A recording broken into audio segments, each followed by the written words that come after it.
Good morning and welcome to Redneck Logic. We're going to talk about your food preps and the ways that you need to prepare your family. You need to start with first having a way to heat your food or to cook your food. You need a gas grill with plenty of gas. You're going to need a gas burner.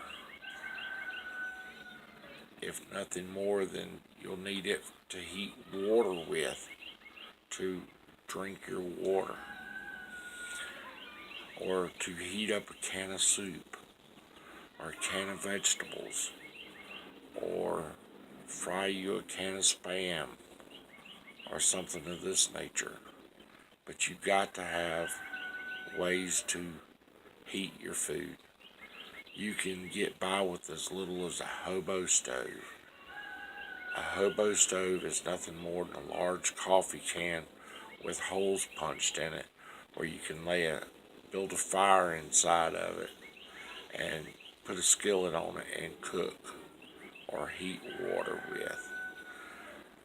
A small stove like that, you should be able to heat up a couple of quarts of water with a couple of handfuls of sticks. These are some of your choices. You can do a rocket stove, which will boil water twice as fast as a hobo stove.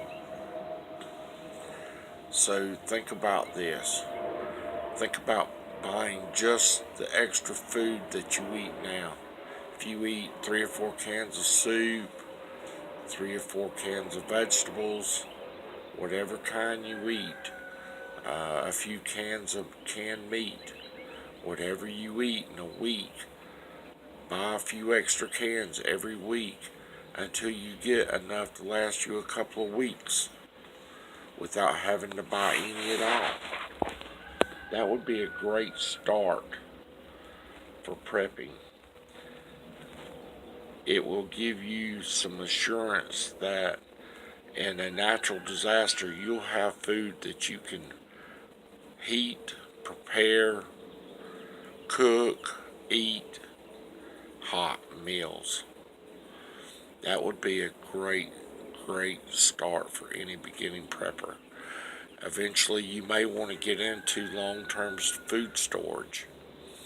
You may want to go to your local LDS cannery, look it up online. You may have one near you. I have one in Columbia, South Carolina.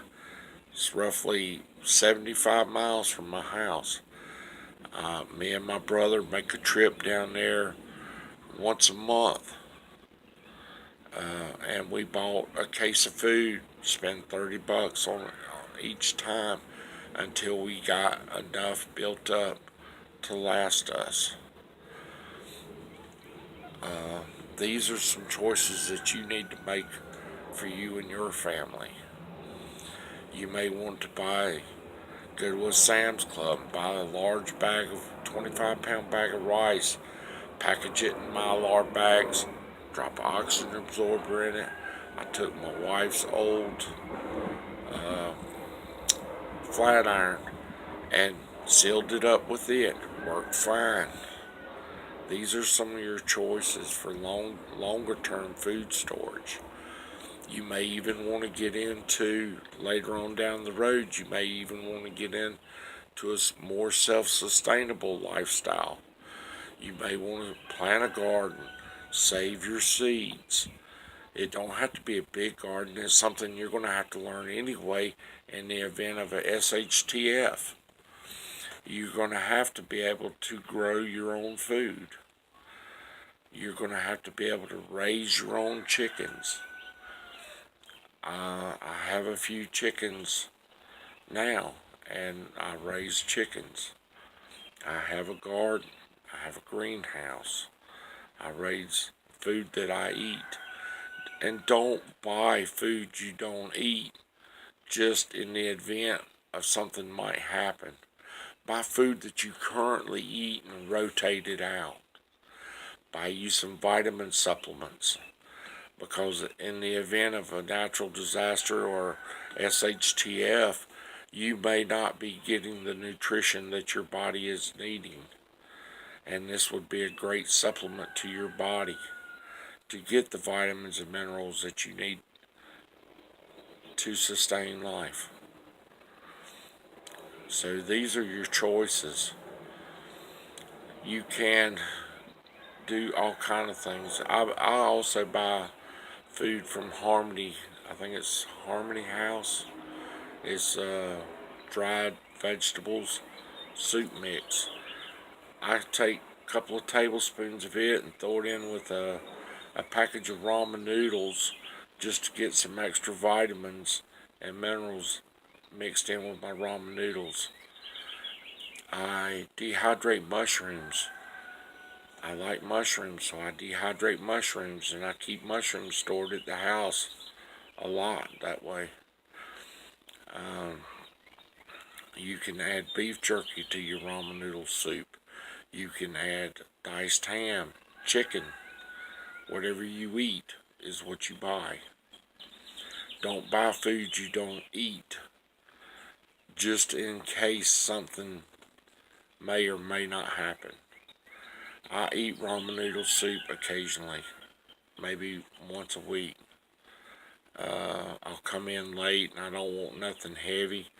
I'll heat me up some water, crumble me up the ramen noodle soup, put me some vegetables in it, put some beef jerky in it. I'll put some smoked ham in it, canned smoked ham in it, and I'll eat that for a meal.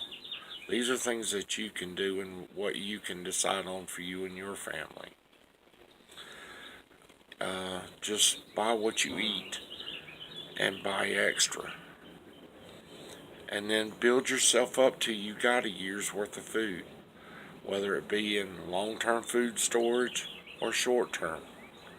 But you can buy the food that you eat and buy extra every week.